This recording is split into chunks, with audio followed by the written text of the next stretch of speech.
Good morning, ladies and gentlemen, and welcome to the GSA Festival of Sourcing. So, for those of you that don't know me, my name is Kerry Hallard and I'm the Chief Exec of the GSA, and absolutely delighted to welcome you here today to this event. So hopefully, as you saw from the sting, the Festival of Sourcing is all about celebrating our industry's response to the pandemic. It's been an absolutely phenomenal response, and I do believe our industry needs to be applauded, which is why we've put on this series of 30 events to look at how great our industry is, but also see this as an opportunity of looking at the future of the industry and all the trends that are actually happening right now. So the industry collaborated, transformed, there was great acceleration, lots of great positivity in the face of the adversity. And we at the GSA believe we have a duty of care to ensure that we maintain that speed of change and continue in that theme of agility, flexibility and collaboration. So one of the areas that has long been a bugbear for me is the whole contracting principles and processes between strategic sourcing arrangements. So often heard that far too much time has been spent negotiating things that really don't add any great value. The process can be too adversarial, and our global strategic sourcing standard is all focused on sort of win-win principles. You know, it should be mutually aligned objectives and benefits, and we really want to see that come through much more strongly in the contracting process and make it much easier for SMEs to actually sell into enterprise clients. So we've put on this event that's looking at how we need to change contracting principles, and we've pulled together a team of experts to discuss the challenges and the opportunities here. So without further ado, I'd like to hand over to today's moderator. So Chris Bates from Ashurst, over to you. Thanks very much, Kerry. Good morning, everybody. As Kerry says, I'm Chris Bates. I'm a partner at Ashurst in the Digital Economy Group and the global head of our strategic sourcing function. And I'm delighted to be moderating this morning the discussion, which should be a really interesting one on contracting principles.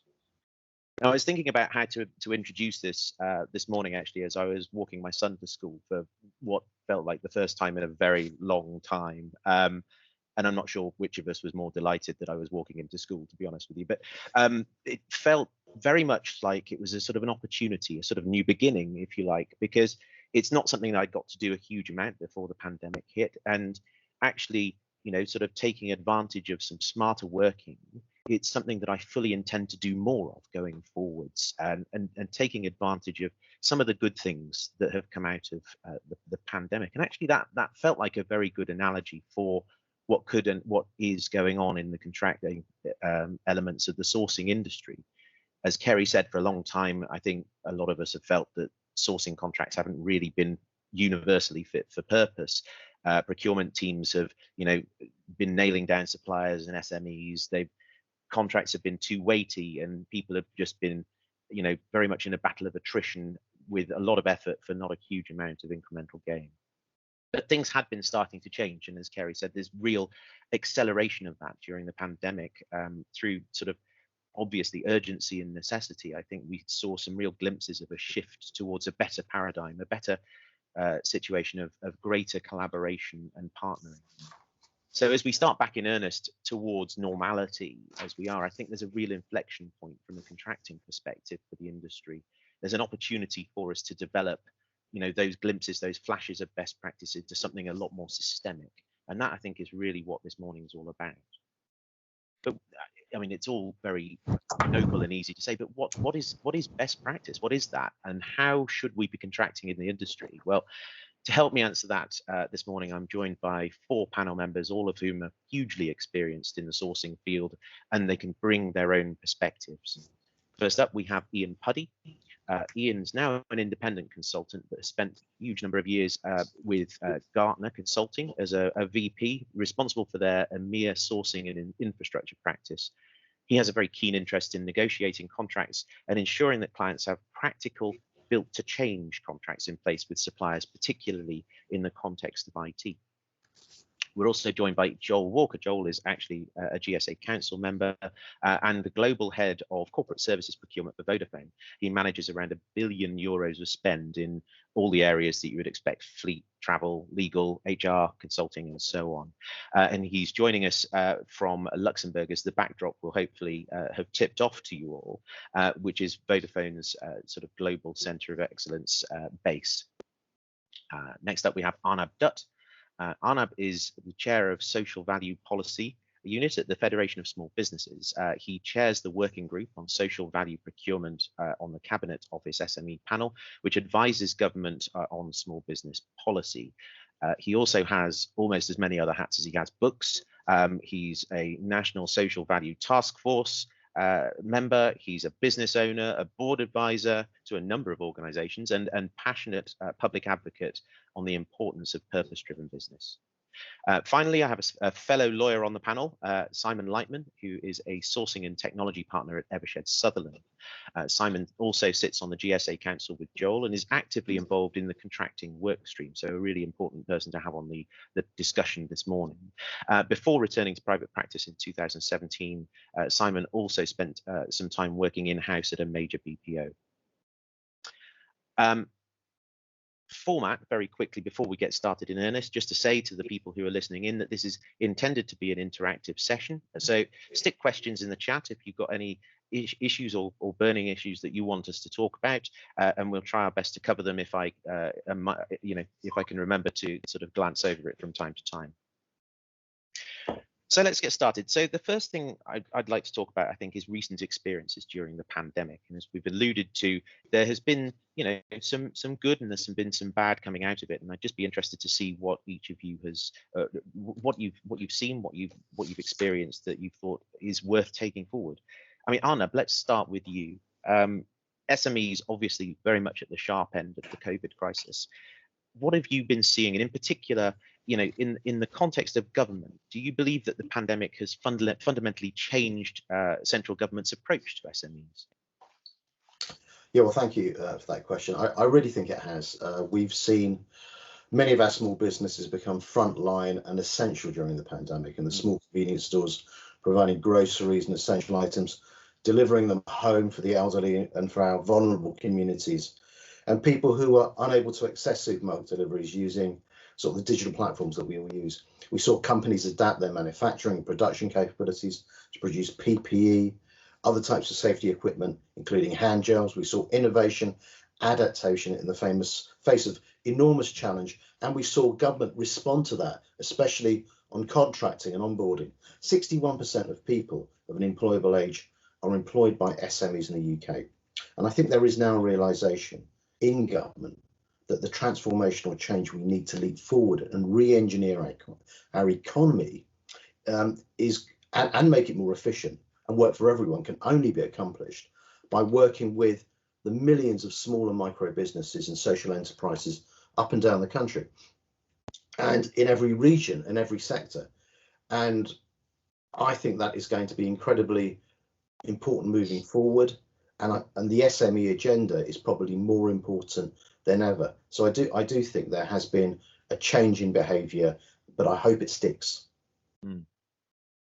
Yeah, I obviously anyone else can jump in as well to talk about this, but I mean, one of the things that I think is really important going forward in terms of contracting principles for the industry is that we're mindful of that huge proportion of representation from the SME. The SME community, and also the fact that they're not necessarily going to have access to legal services and legal advice in the same way that the sort of larger corporations will have. And so there's potentially, I think, a responsibility on us in thinking about best practice in making it as user friendly as possible, and bringing something that actually demystifies some of the contracting process within the sort of sourcing and procurement sphere. Yeah, I think that's true. I think it's absolutely essential if we're going to really engage with the SME sector, which is a huge resource for this country. The simplification process, and I think many of the things that we're going to talk about today are absolutely essential.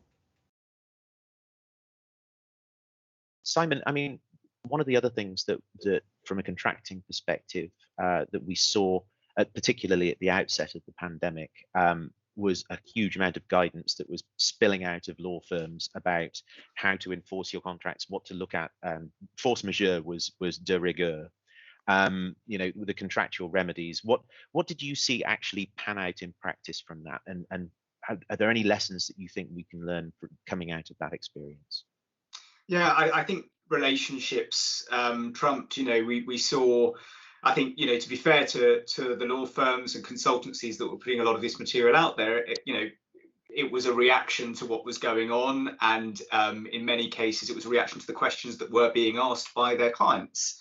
But I think, interestingly, on the ground, while the advisory sort of industry was in a sense a little bit navel gazing in terms of what are the implications for a force majeure clause, what might someone try to argue gets them off the hook from delivery.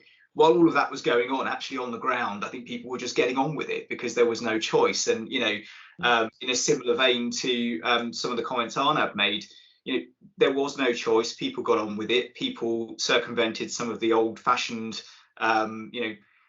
tardiness, if you like, in terms of the way people go about engaging with suppliers, for better or worse. Obviously, there's been and there will continue to be lots of discussion about some of the contracting that went on, and we read stories about government contracting, etc. But looking at it in context, decisions needed to be made really quickly, and relationships, I think, really were the key focus. And interesting enough, I was revisiting the GSA's strategic sourcing standard as part of the prep for this session, and one of the big statements that's made in the contracting section is that there is an acknowledgement that contracts can be complex and they can include lots of cross-referencing, etc. And as such, it's important to ensure that the relationship's really important. I think that's almost a really damning indictment of what we do, frankly, Chris, in terms of contracting. That and we'll talk a lot more about this, I'm sure, in the session. But if the starting point is, well, the contract's going to be really complex and that process is complex, so focus on the relationship. Well, the two things need to be intertwined, and I think we've seen over the past few months that they can be. Yeah, no, I agree with that entirely, and I think one of the things that is a personal bugbear of mine is the sort of damning of all contracts that are used in procurement, and I think I need to nuance that a little bit for everyone that's listening. Certainly from my perspective, there are relationships and there are sort of high level outsourcing sort of contracts and deals that are massively complicated. They can be global in nature, they could go across systems, infrastructure, they can be hugely high value and potentially either long term or have some substantial transformative elements to them. And it is, at the end of the day, if it's a big complicated ugly deal, it's going to require a big complicated ugly contract. I don't think we should apologize as an industry for that. I think the difference and the key issue from my perspective is that is not the default. That is not where we should start in terms of our sourcing policies and in terms of our approach to contracting with other people. I think we're talking about a sort of small wedge of contracts at the very sort of top end of complexity. I think certainly, and Ian, I'd be interested in your views from your time with Gartner on this. That my personal view on that is that we haven't seen enough of people adapting the sort of the contractual matrix that they're dealing with to suit the level of complexity that they're necessarily dealing with in the transaction. It's an interesting point. I think, what I saw in the early days was not just this force majeure clause coming to the forefront, but most suppliers recognizing that business continuity was the nature of the game. And therefore, that relationship that we talked about earlier came to the forefront. Business continuity, let's get on and run the business and worry about some of the other implications, the money side, etc., later, because the prize is about keeping the client. And if you keep the client happy, then in good times there are more rewards. Yeah, no, I think that's a really good point. I mean, Joel, I think I know that Vodafone have been on a real journey. In particular, actually, the seeds of change for you were sown before the pandemic hit, but you've obviously had quite a journey in terms of what your approach has been in terms of procurement. I mean, can you just tell us what you guys have been up to and what you've seen from Vodafone's perspective in that way? Yeah, of course. I was just going to come in a second ago on Arnab's point around how SMEs are sort of have been the backbone of the economy, and are sort of been stress tested more than many others during the pandemic. And I think, reflecting on the comments of the last few minutes, I think for me the big change is around a sort of shift in the trust. We've moved away from this sort of more adversarial relationships where the contracts are fought over and there's almost an arms race to protect ourselves. And as buyers and sellers mature, they start to cancel each other out. And I think for me, what we've learned and seen, hopefully learned, but certainly seen over the last 12 months, is that collaboration leads to better outcomes for the supplier and for the customer. And my hope, sort of as we emerge and as the storm starts to pass, is that we hold on to some of the things that got us, the spirit that got us through those early days. We weren't banging the desks and demanding, the same level of service that we were. I think everyone recognized the severity of the pandemic and the sort of immediacy of the lockdown. But the reaction of both sides of the contract, I think was so mature and balanced that I think as we come through that, we take that spirit into the sort of renegotiations as and when they emerge, and have a more collaborative approach to agreements. Just quickly touching on your point around the journey that we're on, I think it is a journey, and we're not there yet. I mean, I've been buying call center services for sort of 10 years now, and did other things before that, and I see a huge maturing in the nature of the commercial models that we've been using. So we have much more sophisticated understanding of what a good commercial model looks like. But as we get more sophisticated in the commercial models, we, as I touched on, there's almost this arms race on the other side of it to start to protect each position. And that starts to cancel each other out. So the biggest change for me is whether we're judging our contracts by how much they weigh, really, or is it by weight or quality that we're judging the documentation. And I think our journey, and we're a huge corporation, and we're spending billions of euros a year on some complicated things, as we touched on, like network equipment and infrastructure, which do need complicated contracts sometimes. But I think where we are now is that we're trying to make sure that there's an appropriate contract rather than the best contract, because the best contract that mitigates us against every conceivable and possible risk is unwieldy for most organizations, and sometimes impossible for SME organizations. And some of those clauses, I'm sure the legal minds on this panel will bring to life that a little bit more. But I think the us taking a sledgehammer to crack a nut, I think we've sort of reflected and have started to slim down the contractual documentations, make them faster to negotiate from an efficiency perspective, make them more agile and ready for change, to Ian's point, because again, I think we spend sometimes so long negotiating the contract, by the time you've got to the end of it and everyone signed it, you've got sort of a queue of change controls ready to go. And so everyone's exhausted emotionally, exactly, and the relationship is already a little bit strained. Exactly, forget it, yeah. So I think we're aiming for somewhere in between these big, very complicated deals, which obviously need big, complicated contracts, but now it's around a level of appropriateness for the situation at hand. And I couldn't agree more. And actually, I think this is something that I've actually been seeing from clients, and perhaps again before the pandemic, I was actually helping BP develop a new contract framework that they would use for digital transactions and procurements in the sort of startup and agile IT provision businesses, where it was very much a sort of very easy to follow, very simplistic, plain English kind of contract that really focused on collaboration between the two parties, as opposed to, here's the BP policy book, thunk, and that's what you have to kind of to comply with. And I'm sure that's what Joel is saying is music to your ears, right? Yeah, I mean, it is actually. I've got to say, at Cabinet Office SME panel, we've been dealing with corporates, big strategic suppliers. The leadership role Vodafone took in paying their SMEs in 14 days shamed a lot of other corporates. So well done, Joel. Fantastic work. The work you've done on providing free broadband to SMEs for 6 months. Sorry, this is going to be advert for Vodafone, but I think credit is due where, and I want to acknowledge that. And Joel, again, talking about appropriate contracts, this is the holy grail. This is what we've been trying to look at Cabinet Office and the SME panel. But also the other thing that needs to be said is during this pandemic, finally, one of the few positive aspects is there has been a realization that large corporates also have an obligation to their supply chain.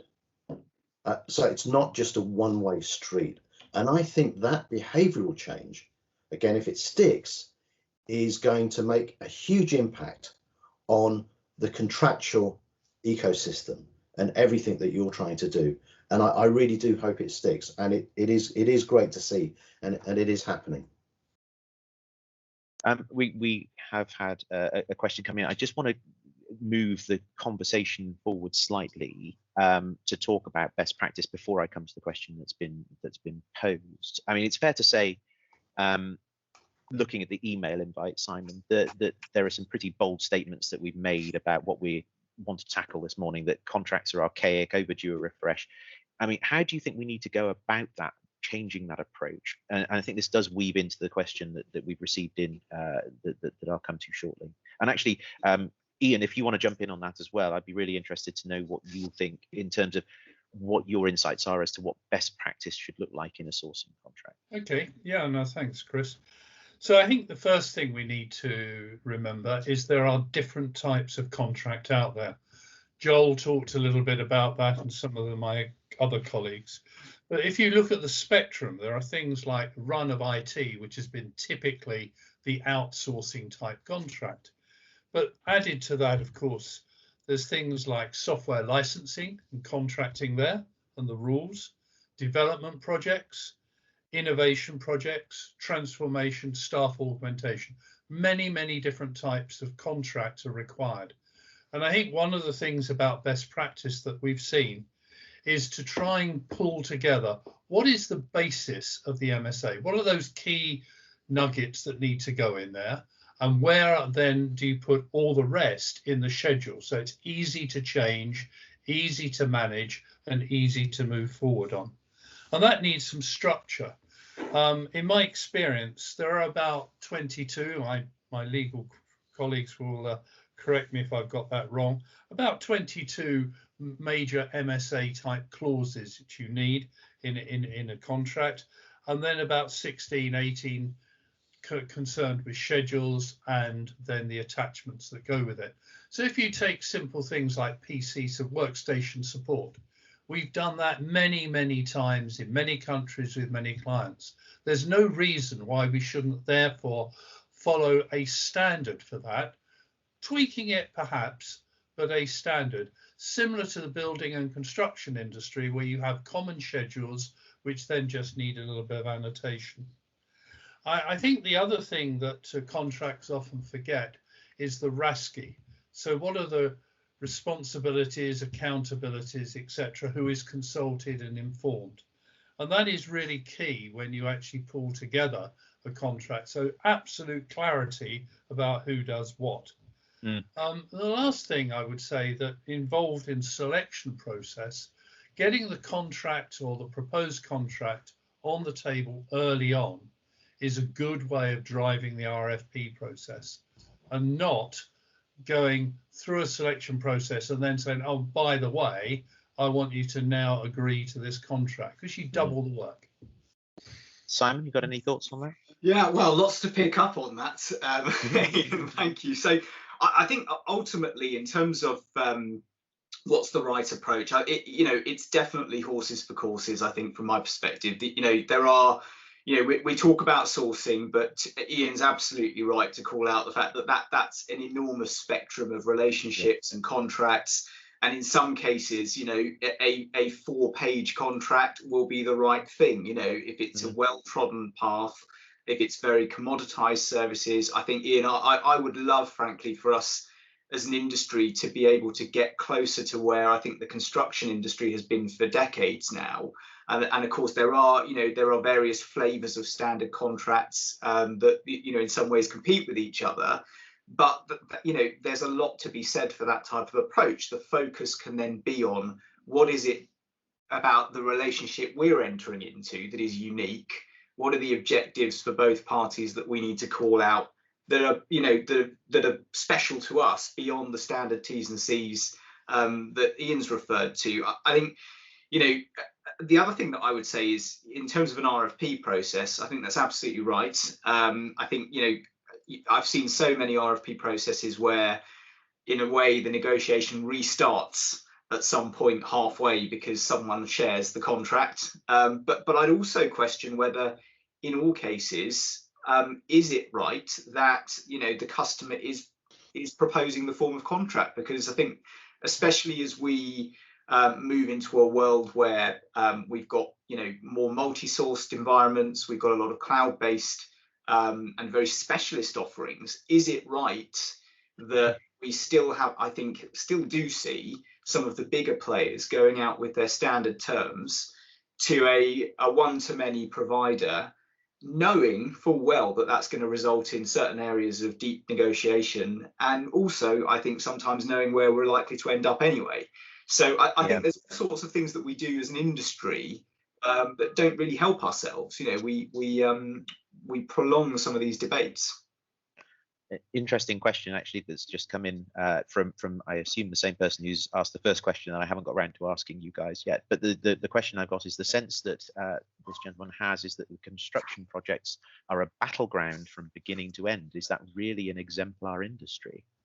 And it's an interesting point, and perhaps taking what we're saying a little bit too literally in terms of where we wish to end up. I think what we're saying, and obviously Ian, Simon, or Joel or Anna just disagree if you do, but I think what we're saying is that a move towards a position where you can standardize some of the more run-of-the-mill stuff in the contract that can simply just save some time, save some energy, and give both sides a footing where they understand at least some of the basic building blocks, and then you're just focusing on the key things that you actually need to talk about. I think that would be a really good start in terms of contracting best practice. And just to tackle the second, or actually the first question that came in that spirit. So the question was, for trust to develop, someone needs to take the first step, and the pandemic seems to have given people permission to take that step. And without the pandemic, what would encourage people in future to take that step? What I'm suggesting is, if we have some more standardized building blocks within the contract that free the parties up to focus on the things that they should be talking about in the first place, and not getting distracted by the sort of the nth degree liability risk, perhaps that will actually bring about that ability for the parties to have the open discussions and build a sort of a ground of trust. Open to you guys to chip in on any of that. One thing that really bugs me about what we do, Chris, I think, is that there are certain things that we spend lots of time negotiating. I'll give it liability is a perfect. We spend loads of time arguing about the form of liability clauses, what they cover, what they don't cover. Liability clauses sit in almost every type of contract, big or small, for whatever service. How is it that, decades in, we don't have a standard form of approach to liability we can point to and say, do you know what, you can almost draw it out diagrammatically and say, for this contract, this is how it's going to work between the two of us. And the fact that we're not even there, I find it astonishing, really. What I find, and if you actually stop and think about it, it can send you mad. So I try not to do this too often. But the disproportionate amount of energy that we spend in contracting, negotiating about what happens if things go wrong, versus the amount of energy and effort that is spent on defining what you should be doing in the first place properly is astonishing. The amount of times that you hear, well, we need legal assistance in relation to the liability provisions, but we'll draft the services, or something along those lines. You know, we'll look at the schedules, you look at the you know, the sort of the legal clauses. If more time was spent actually properly identifying, and to Ian's point, you know, a racy matrix or something, you know, similar to that, that clearly identifies, okay, this is what I'm expecting you to do. This is where you think actually your obligations and scope end, and therefore what I have to pick up. If we had greater clarity in relation to that, I feel that that would greatly reduce the amount of time and effort that we actually need to deal with on that. And it usually throws out the correct answer for things like liability, you know, and that it's completely agreed, Chris. Yeah, I mean, 99 times out of 100, each party just basically wants to be responsible for what it genuinely thinks it should be responsible for, and not to accept risk for things that it fairly thinks that the other party should have.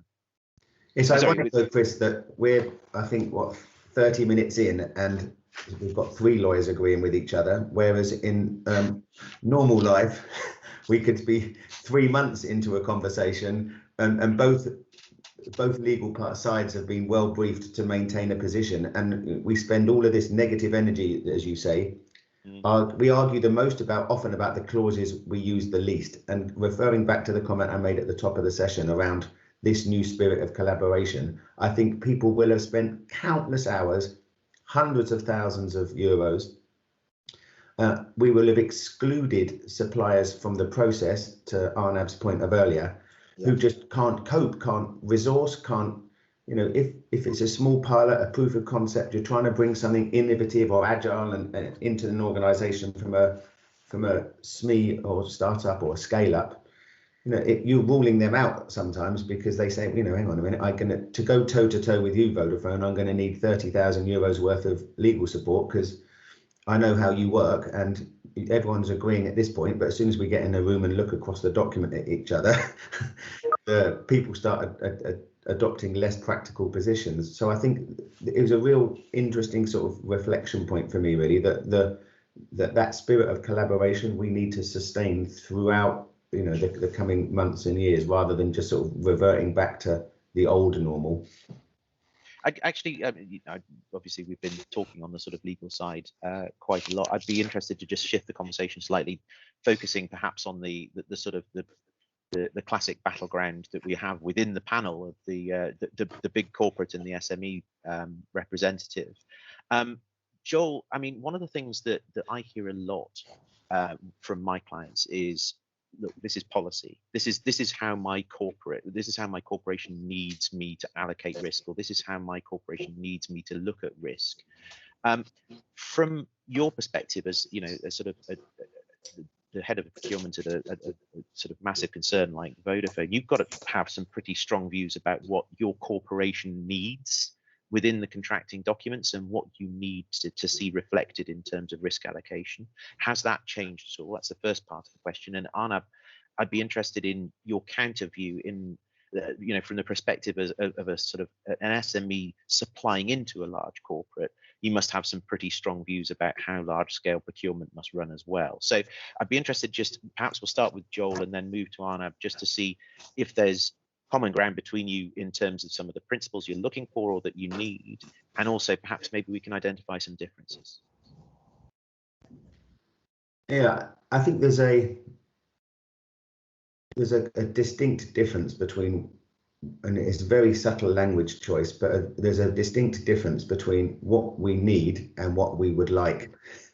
Yeah, I agree with that. And I think what you know, our sort of category management, our commercial and, you know, negotiation teams supporting negotiations of, you know, and partnering up with the legal community across Vodafone. This is what we would like. This is what is best for us. So this is, you know, the gold-plated version.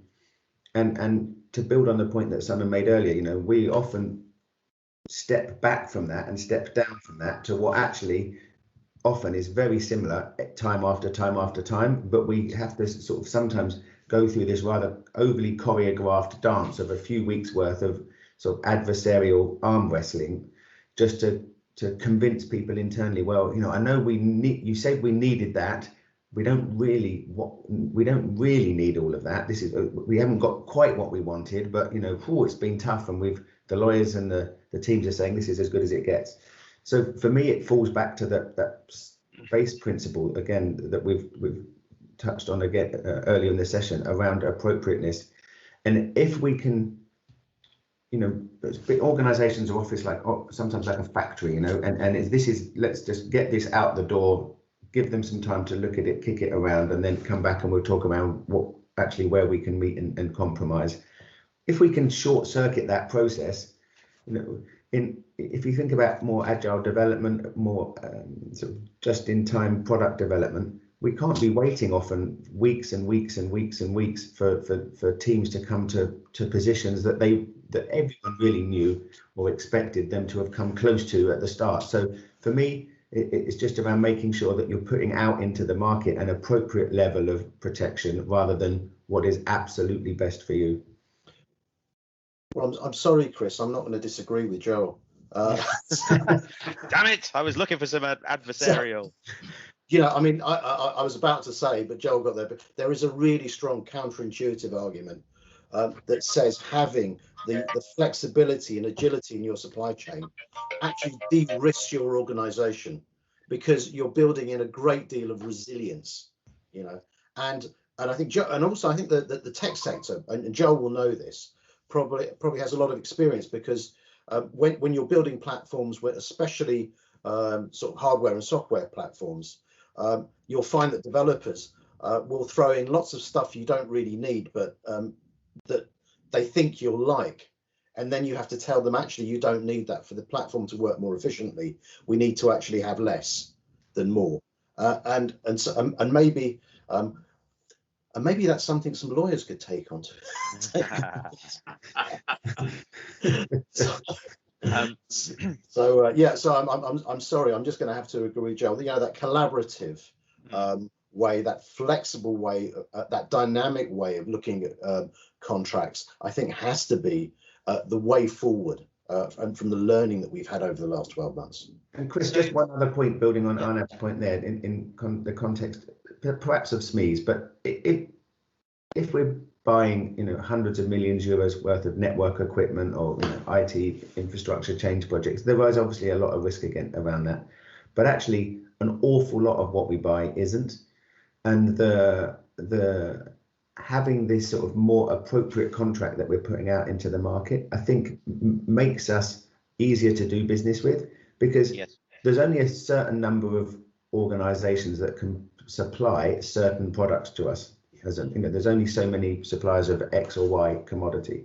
But actually, in the more innovative space, at the startup space, there might only be one supplier that has got this product that is perfect for us, and they often have a choice of people to sell that product to. So if someone's approaching Vodafone with that, hey, I've got this great widget that does something amazing, would you like it? Yes, we'd love it. I'm sure that'd be fantastic. Thank you very much. If we then send them a 77-page contract and threaten them to put them in a room with a lawyer for, you know, 6 weeks, they're going to say, well, thank you very much, but I'm going to go around the corner where, you know, they're much better at incubating and nurturing organizations like us. So that goes back again to this, having all of us on this call. You know, the community on this call now has grown considerably since we started, and that's my one hope, you know, that we just take that little sort of time to reflect on what are the costs and consequences of the positions that we're chasing. And I think that's a really interesting point. And it's just making me think about the whole concept of standard terms and conditions. And for me, one of the real failings in the sort of eternal quest for balance between how much am I spending on lawyers versus how fit for purpose if I got a sort of standard contract, is that I think that there is a fundamental focus on the wrong thing within a lot of standard sets of terms and conditions. People generally go, look, if I'm going to use this one contract for all, I'm going to put as many protections for me in as I possibly can get, which takes you to the very far right side of ARC. Whereas what actually you should be doing with your standard terms and conditions is understanding where the majority of your spend is and the types of contracts that appropriate for that kind of majority of spend, and spend some time doing crafting a contract that is much easier to do business on, rather than something that simply results in a sort of line through most of it and back it goes. Because the moment you start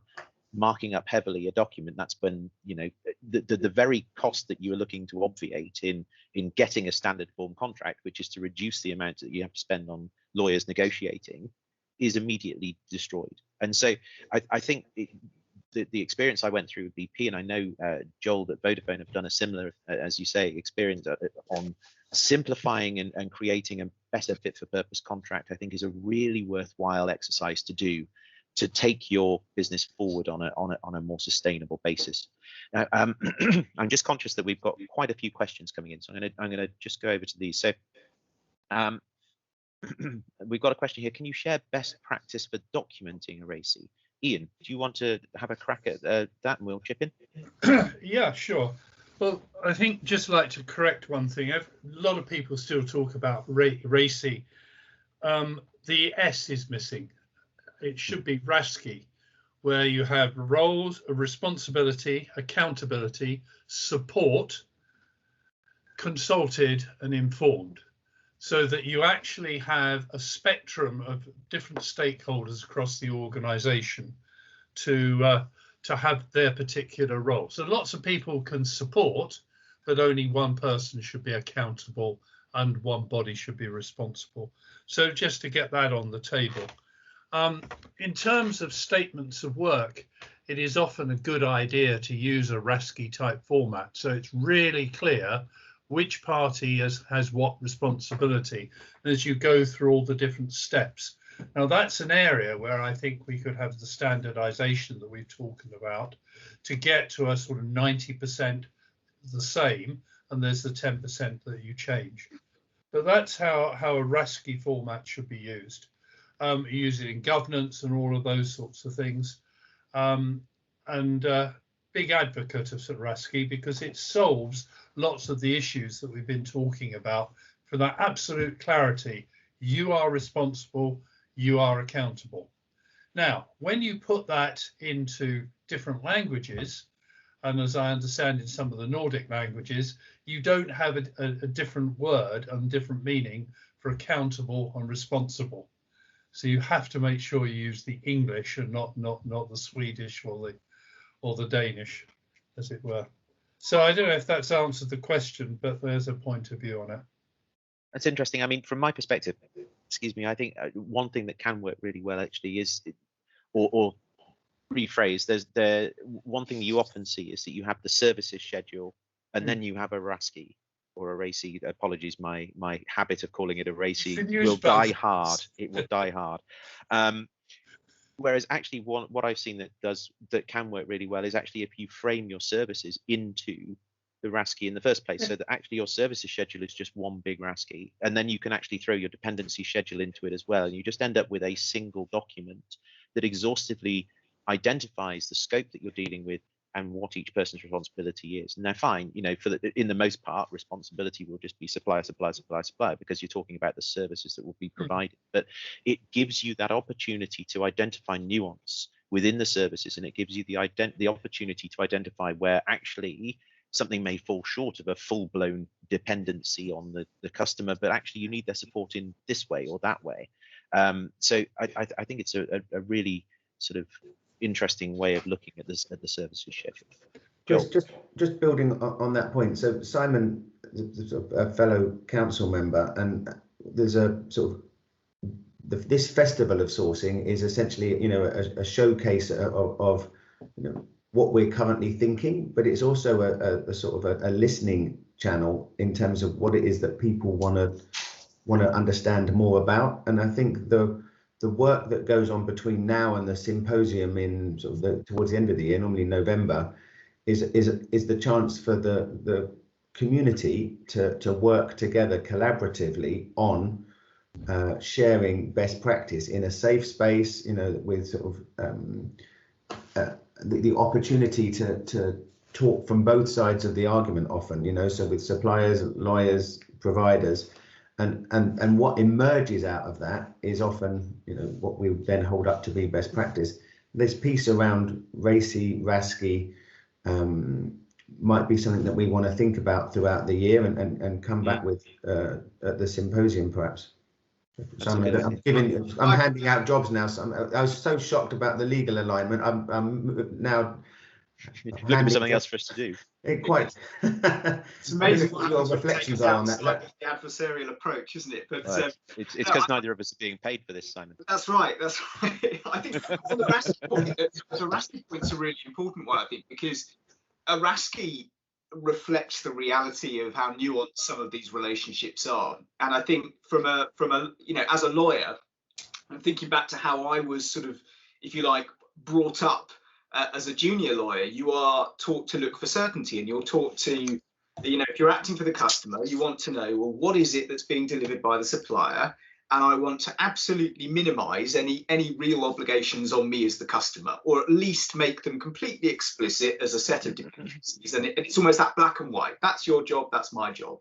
And actually, it doesn't really work like that. And I think where lawyers can help is that, there are difficulties sometimes in incorporating a rasky because it, incorporates that nuance, which can be problematic in interpreting a contract, but it can be simply resolved just by noting down, I guess to your point, Ian, in terms of how you translate this into other languages, having that definition. What do we mean in this relationship between, responsibility versus accountable, for example, or support? What does that mean? And it's having those principles in the contract, because that helps the whole interpretation. And if you ever do get into an argument, of course, you've always given the answer to the judge. This is what we meant by this, and it helps avoid those disputes. No, you're absolutely right, Simon. I think just adding to that, as you start on one of these negotiation journeys, having the high level view of which roles are involved and what are all the tasks, and then putting a rasky on top of that absolutely gives the clarity you were talking about and addresses the nuances of who does what. And you can do that with the supplier. And that may actually help in some of the cases where SMEs are involved, where you just really want to know where the accountabilities and responsibilities are and how you're going to support the SME or vice versa on the journey. I think there's one other point, and I think it was Chris mentioned it in the text earlier, which is around starting the process off without lawyers in the room. I think whether they're there at the start, the middle, they're very rarely there at the end once the document's signed. And once the deal has had a signature put on it, you very rarely see the lawyer again unless there's trouble from one side or the other.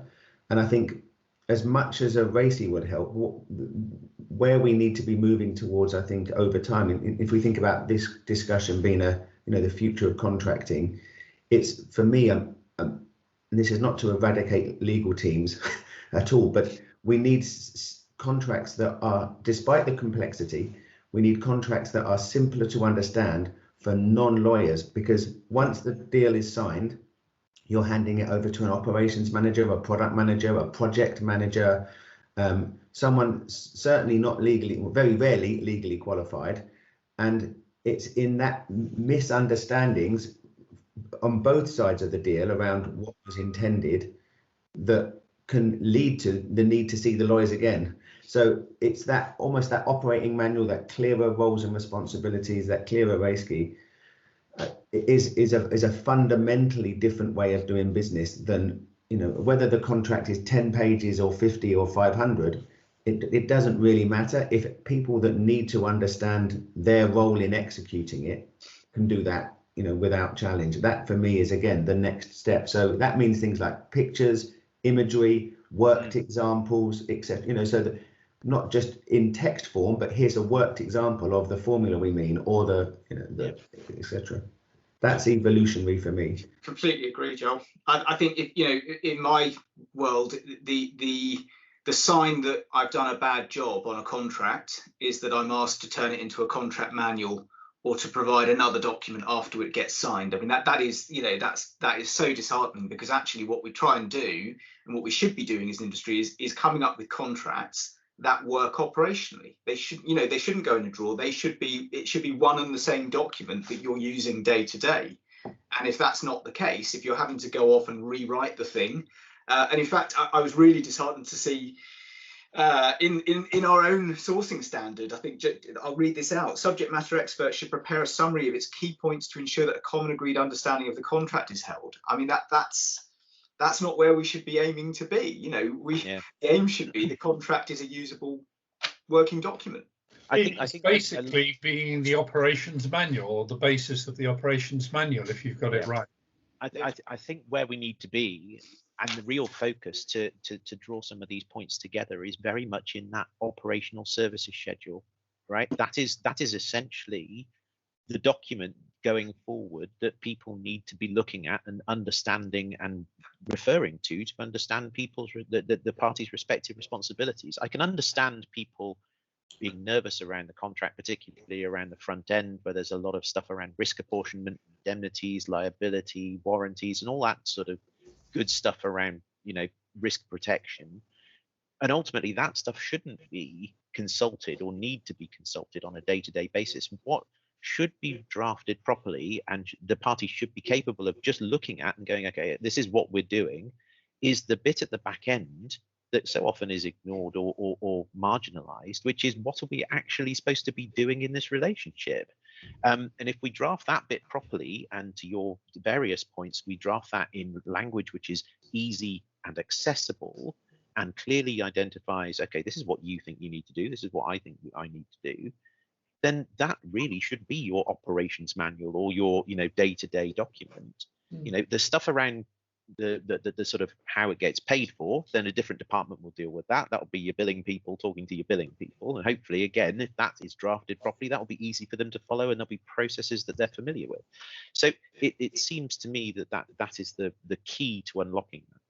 And I'd see one of the comments, Chris, just now is exactly the point I was about to make, which is maybe the front end should really be the back end. You know, you should be opening this contract and it should say, this is what I'm buying and this is why. This is my objective as the customer, but equally, I think what we really don't often see is, here's my objective as the supplier. You know, the focus is often, here's what I want, but actually I'm completely ignoring what the supplier needs out of this, and maybe dealing with it completely, you know, upside down from the lawyer's perspective. But yeah, that makes it a more workable document. It's a huge challenge, but I tell you what, if you can do it that way, it'll make a massive difference. It would. Yeah. I'm very conscious of time, and thank you all for the questions. I'm sorry that we haven't had the opportunity to speak about all of them. I'm sure we could go on for hours. There is one point that I think it's useful for us to end on, which is just, I mean, Simon, you've been talking about the GSA's, you know, global strategic sourcing standard. You know, it's reasonably old now, but it has been refreshed from time to time, of course. But you've got a number of core principles in there already, and I think you've highlighted some of them that you've already identified. Actually, we need to change that. We need to refresh that. So can I understand what it is that the GSA contracting work stream is going to be doing over the coming months? Do you think that there's a need for members to be more proactive in ensuring that principles are reflected, or, you know, what steps do you want to take between now and the symposium? You know, it's a really good question. I think certainly the idea from my perspective is a lot of the themes that we've covered in today's session are to be distilled down, I think, into, you know, here are some of the things that we need to look at over the next few months. I think, you know, in a sense, this initial session is a bit of a call to arms. I think we'd really appreciate anyone who's got an interest in, you know, reaching out, get in touch with us, because I think, you know, all of the items that we've talked about are worth looking at. I think, you know, the sourcing standard touches on some of these contracting principles, but I think we could draw them out much more specifically. I think the questions around, you know, the sort of horses for courses, what are we going out with as standard contracts? What are the sorts of risks we should be focusing on? Do we advocate a different type of structure to contracts? Do we advocate, you know, looking at things like, I know in the session overview we talked about design thinking, and you know, but actually I think you can distill that down into relationships and empathy for the other party, because a lot of what we've talked about comes down to how do you actually interact with each other day to day and avoid disputes. You know, how do you make a contract workable and a living document that's not something that goes into a drawer? So I think what we will try and do is maybe distill down some of the themes that have come out of today's session. And anyone who's interested, please do reach out, and we will put something on the website that sort of tries to summarise the things that we want to focus on and welcome feedback. And Kerry has just put in the comments, I think worth highlighting there as well, that GSA also has a code of conduct for engaging with SMEs. So something to bear in mind if you are engaging with SMEs, do take a look at the GSA's code of conduct for that. I think we're at time. So gentlemen, thank you all very much for your time this morning, and what I hope everyone will agree with me has been a really interesting chat. I think, you know, if we can capture, I don't know whether we can capture the various comments that have been sort of flying through on the side as well, whether the IT people on the call can do that. That would be helpful as well to build into that that longer term discussion about contracting. And if you have any questions that we didn't get to answer that, you know, are sort of burning on your mind, then I'm sure any of us would be very pleased to answer those either on LinkedIn or if you want to drop us an email. So all I can say is thank you very much to the panelists, and thank you very much for tuning in. Thanks, Chris. Thank you. Thanks. That was great. Thanks all. Thanks, everyone.